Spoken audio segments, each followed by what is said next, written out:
Boom, boom, boom. Welcome back, ladies and gentlemen. RTVZone.com. Sitting in is Chef Rock Harper. That's me talking about myself in the third person with Barbie Marshall and Tavon Hubbard. Big Body Karate, Farmer Chef. What up, people? What it do? Hi, how are you? Good, good, good. We're getting down to the last two episodes. Of course, Hell's Kitchen is going to bleed everything out, suspend the drama, commercial. Week. Sounds good. Dana out the door. She did well. Now we're down to Christina and Justin. A lot of people called this.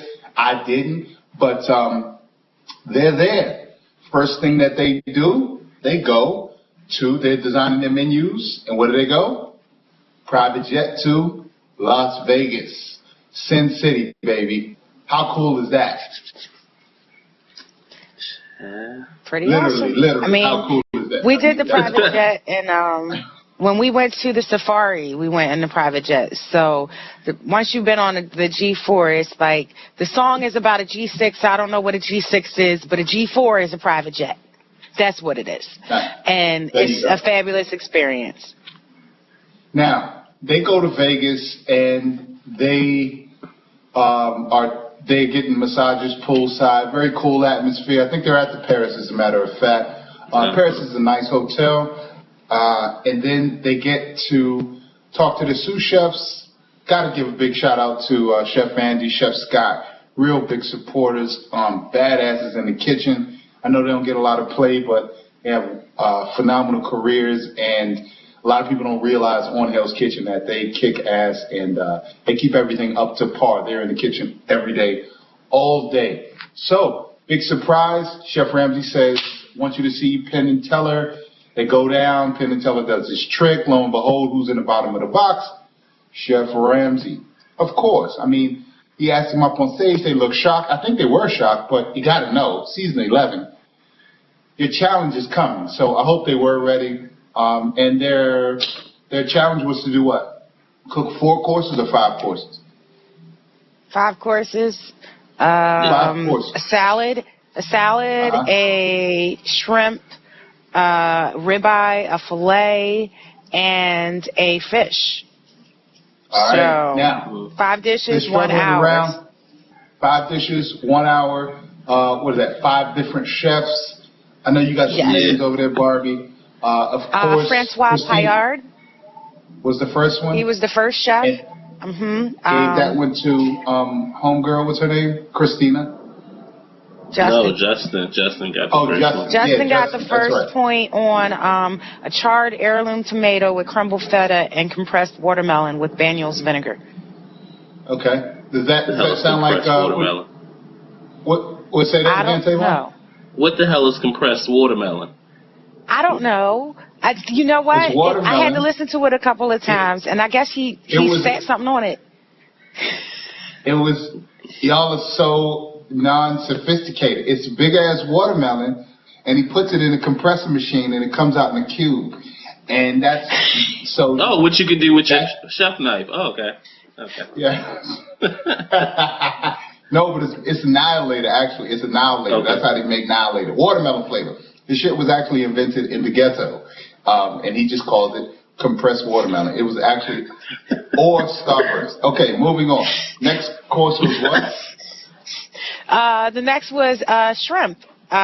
Christina did a coconut shrimp ceviche, and Justin did an Ecuadorian style ceviche, and the judge was Michelle Richard. Michelle Richard from my hometown, Washington, D.C. Well, not from my hometown, but that's where he made his Mark Citronelle. Well, shit, we claim him. He from my hometown now, right? We claim him. Well, he's a talented dude. I mean, he's a pioneer. I don't know if I want to claim him, though, but he had another restaurant, yada, yada. This ain't a Michelle Richard show. So, and what's his name have? Justin. He had a shrimp what? Justin had the Ecuadorian style ceviche with the ketchup and the orange juice, and the poaching liquid from the shrimp was the sauce. And then Christina had the coconut with the cilantro, and Chef Richard said, "Oh, I hate cilantro," but it was very well seasoned. Right. Now, let me ask you this. Tavon, if you were in the final, what's your approach? I mean, Justin, he's very comfortable with taking extra steps. He pointed that out. He seems like a technical chef, which is great. That comes across in his food. But you're cooking for the time of your life. Are you going to go back, what's your approach? Simple, complicated, or from the heart? What are you going to do?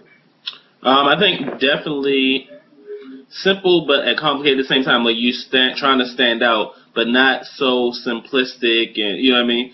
So definitely take a little bit of myself and put it on the plate. I mean, Justin's good. I mean, he just has long, drawn-out menu descriptions. Ain't shit spectacular going on the plate. Christina kept it simple and straight to the point. I mean, that was definitely the approach I would have took. The same way Christina went. Simple flavor, exactly what she wanted to do and expressed it flat out. All right. Okay. Justin got the point on that one. He got the point on that one. Next course. So it's five total. So of course she goes up 2-0.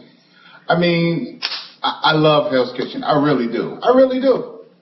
But it just was no surprise to me on the final or the finale, part one of the finale, that it came down to the last point. It just, I don't know television. I'm a cook. I don't know TV, but it just wasn't a surprise to me.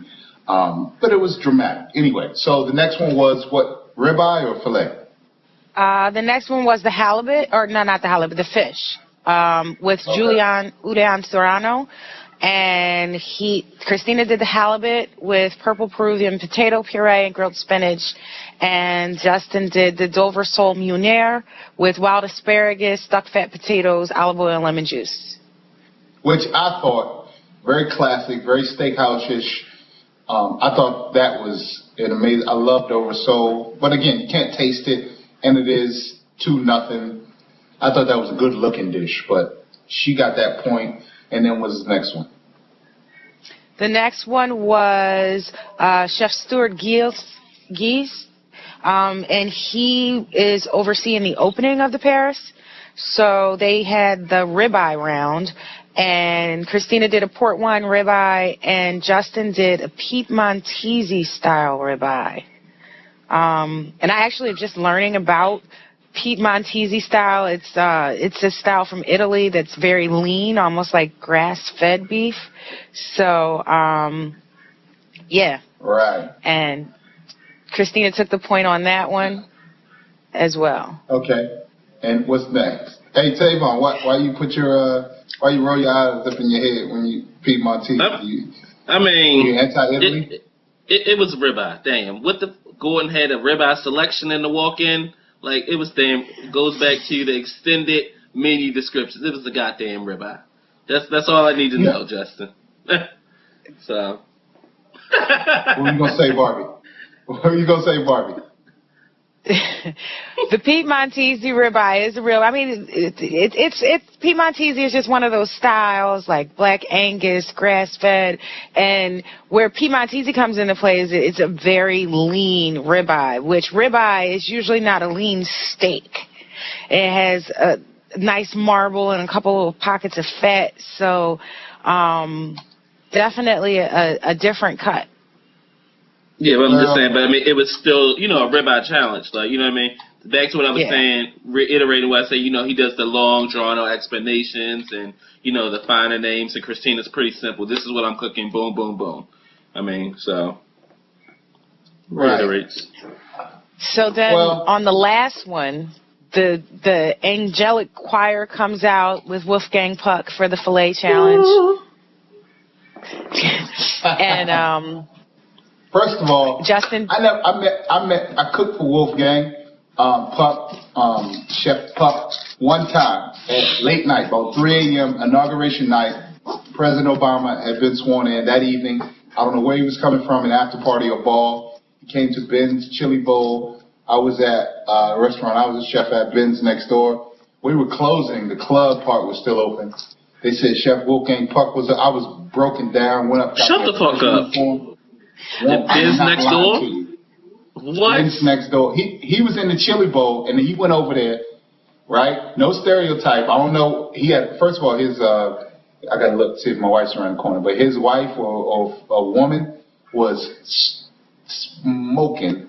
And I'm like, Chef, good to meet you. What do you need? What can I do for you? We only have hot. The brother said he was looking for some fried chicken. He thought he'd be able to get some fried chicken. I said, get the hell out of here. Shut the fuck up, bro. Not you. True story. No lie. Like, left hand on my 2 Chainz Bible, and no lie. Like, for real.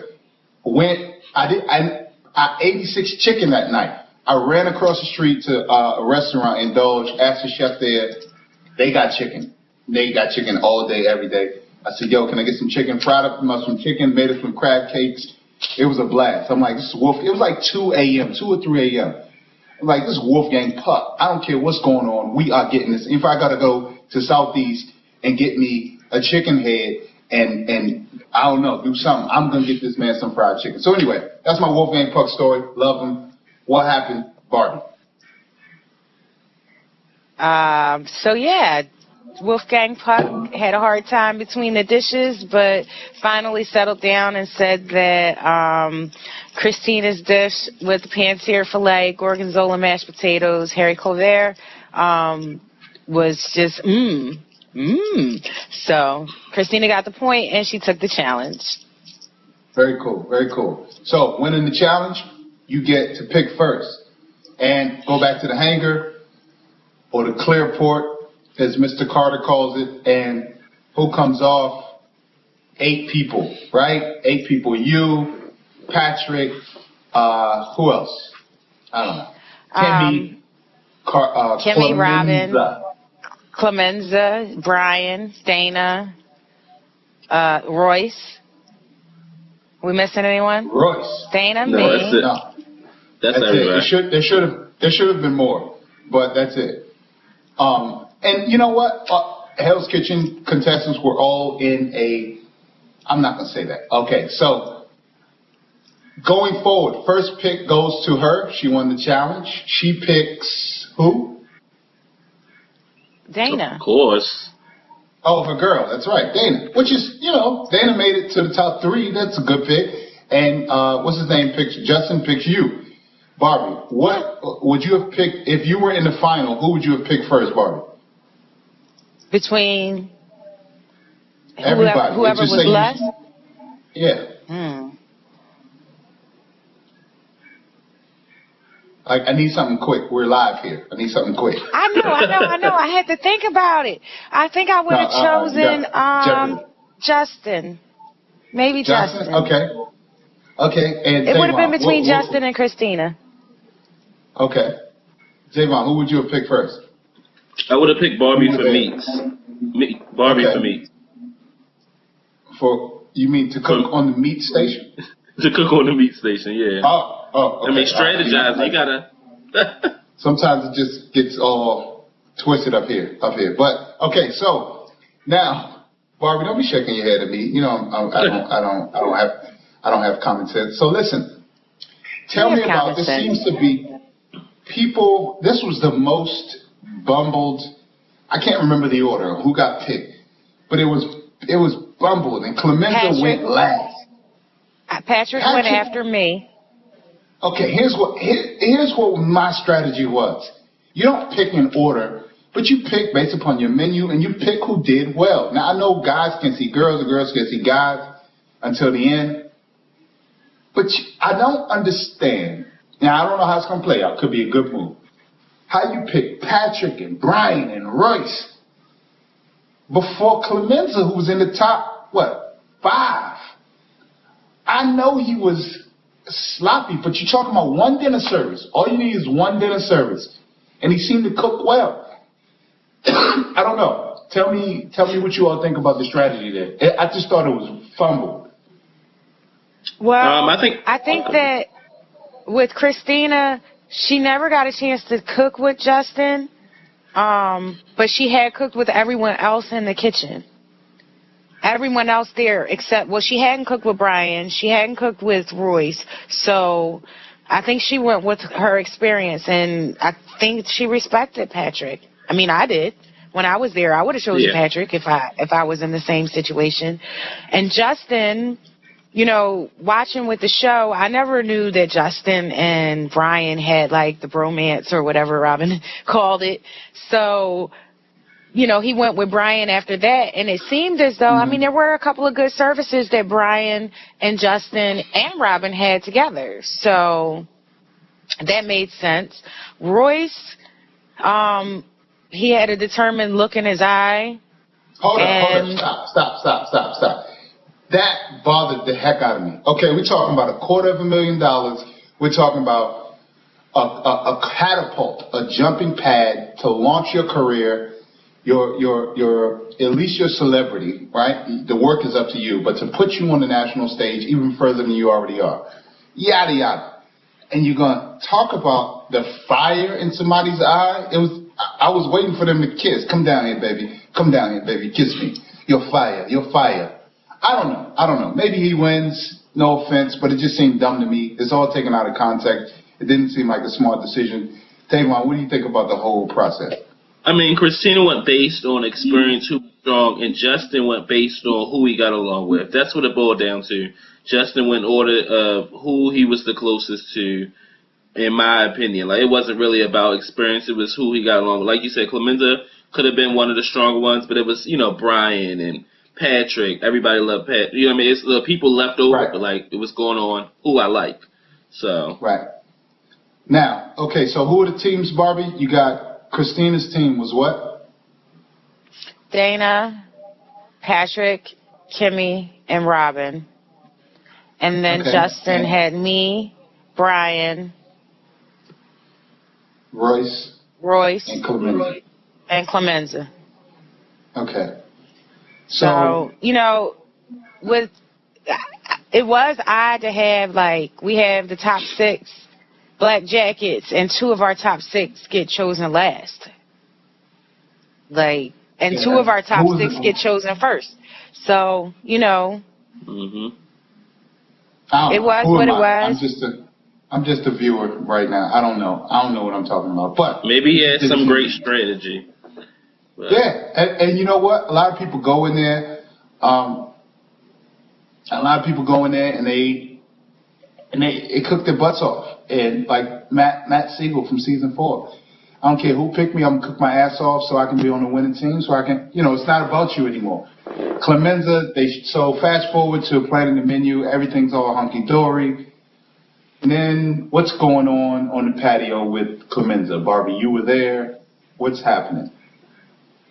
Exhaustion is happening.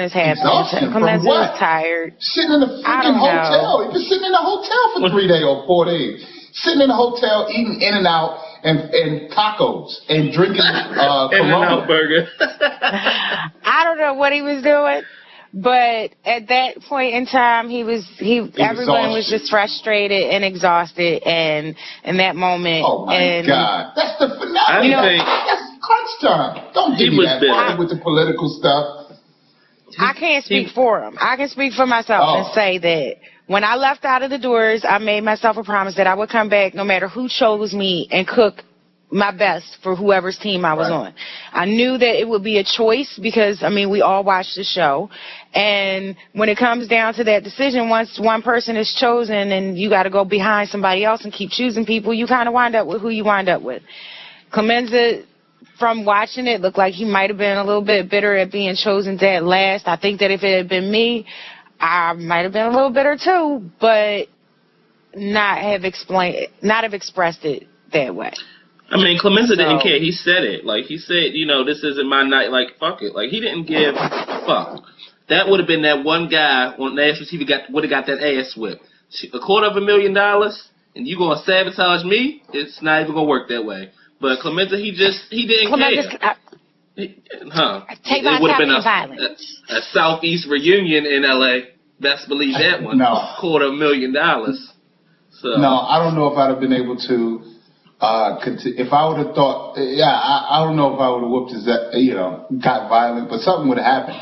There would have been, how there's always that moment before violence? Like, I'm not going to be violent, but I'm going to bring it to that moment. I'm going to talk about somebody close to you, maybe an aunt that raised you. You just somebody. You want to just incite a fight. Maybe your child that that's having trouble that you told me about week 3 that's having trouble in high school. I'm gonna talk about them. So maybe you swing on me, and then I get the green light to say, So anyway, all right, moving on. So they show Clemenza. Tell me about, Barbie, a lot of people don't know about the menu process and how the chefs have control. Like Chef Scott said something to Justin in Vegas. But tell me about how, from your perspective, getting off the plane, how was the process with Justin? The menu process. Well, he had total control over everything, from the proteins to the side dishes to the garnish to the dessert. So we had to really go over each ingredient for the menu and what we were going to prep and what we were going to do and how we were going to divide the labor and figure out how to be productive with that. So now, at that point, that's what we're all. Complicated? Do I think the menu was complicated? I think that for some things, no, but for some things, yes. I mean, Justin said that he wouldn't feel right if he wasn't challenging himself. So I think that the menu that he came up with was challenging.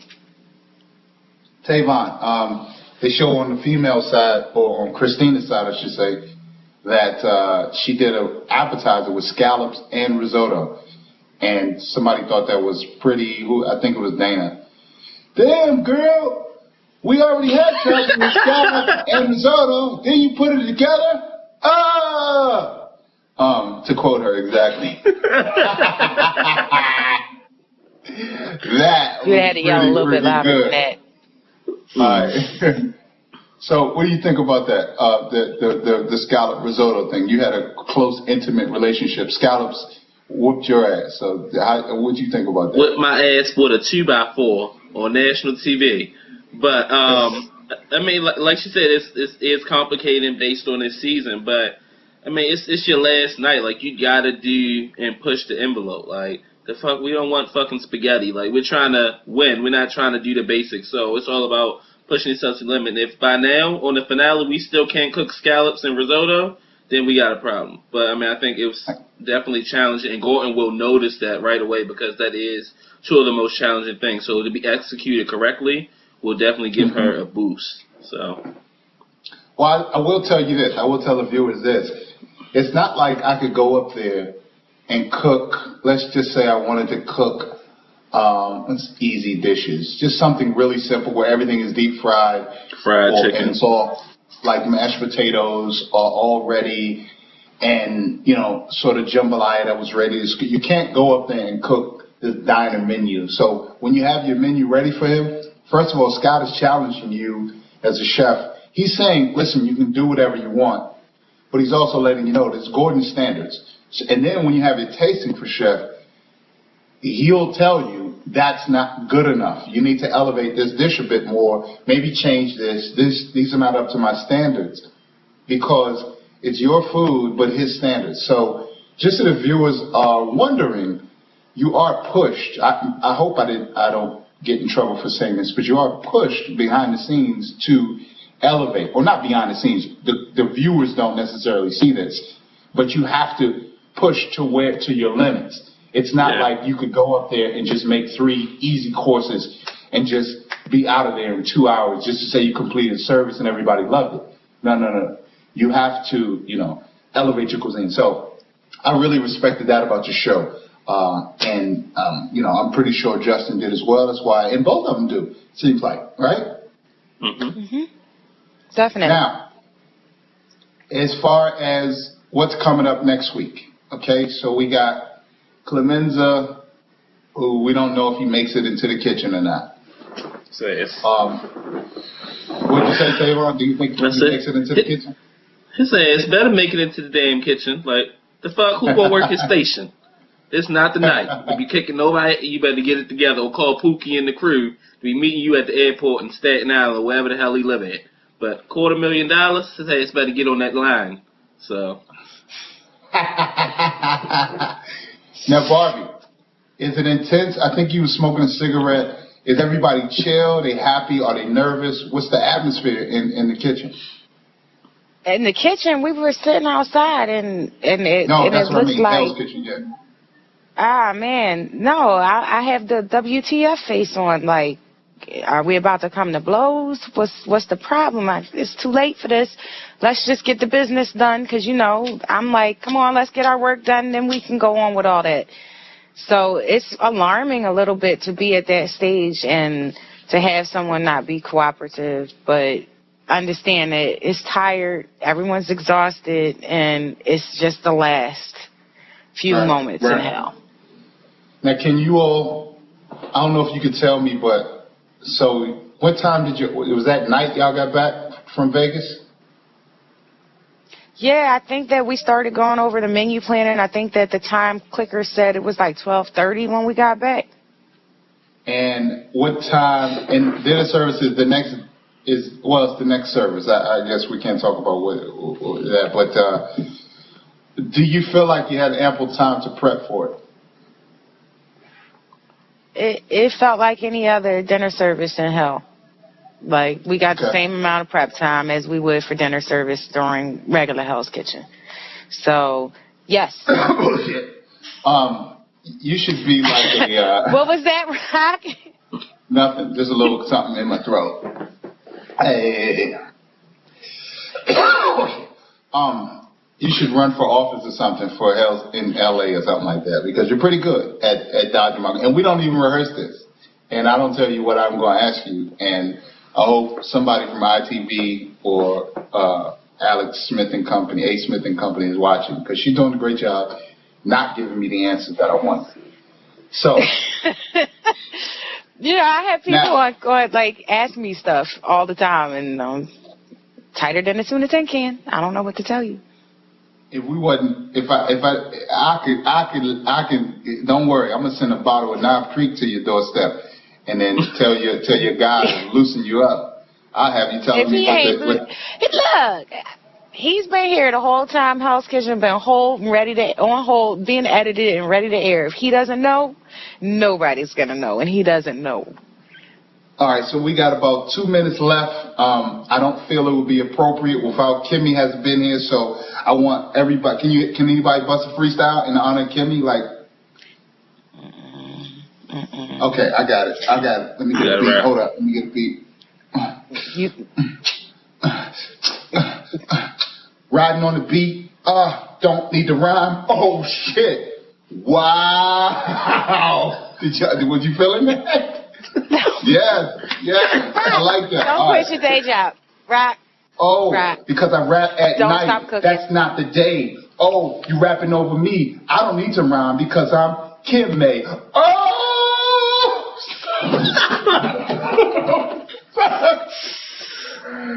Oh my God. I hope y'all saw the rap episode. Kimmy, that's you. Love you. Tavon, give me your predictions for winner. Who's gonna win? What's gonna happen? Who's gonna win? Clemenza going sabotage some shit. Shit going to get done, but definitely Christina's going to bring it home.